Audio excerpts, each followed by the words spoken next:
about to leave, already packing, come with me.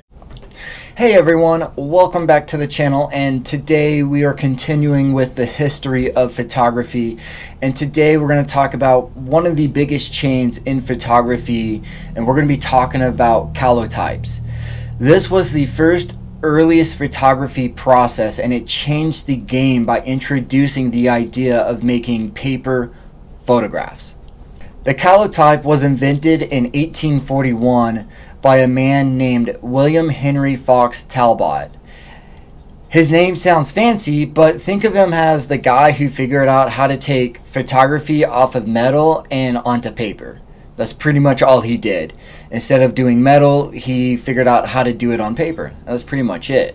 So here's how it worked. A Talbot would take regular paper and he would coat it with a mix of chemicals, mostly silver nitrate and potassium iodine.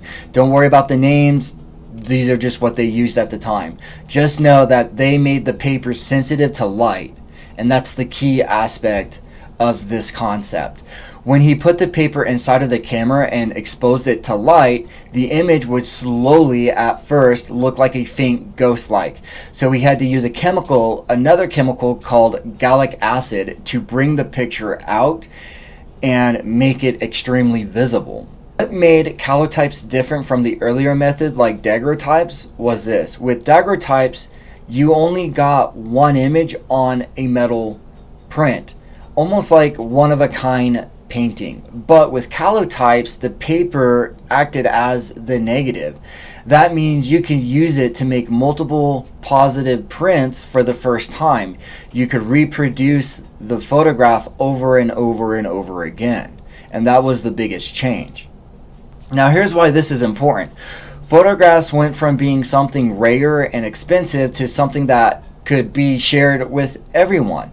You could take a photo once and print it as many times as you want, and this idea of a negative and a positive is the same foundation film photographers use all the way up until the digital camera came along. I love shooting on film, and if you haven't shot on film, please go try it. I shoot on a 35mm Nikon.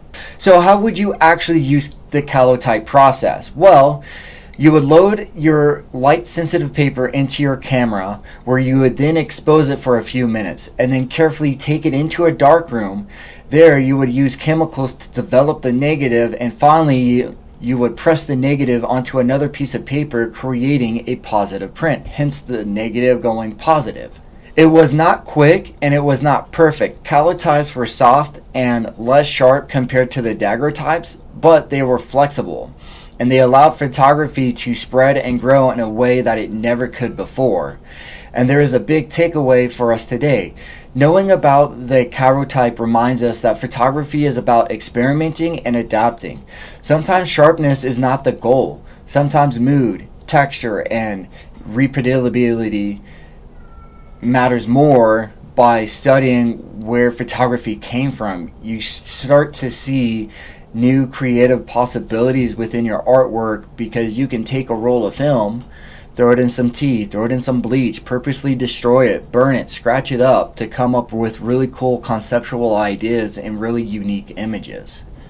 Going from metal plates to paper to film, now digital sensors, the calotype was the bridge that made photography shareable, and that makes it one of the most important steps in the history of our craft. So hopefully you enjoyed this video. Hit that like button, subscribe, and I will see you in the next video. Have a great day. To a place where we don't know.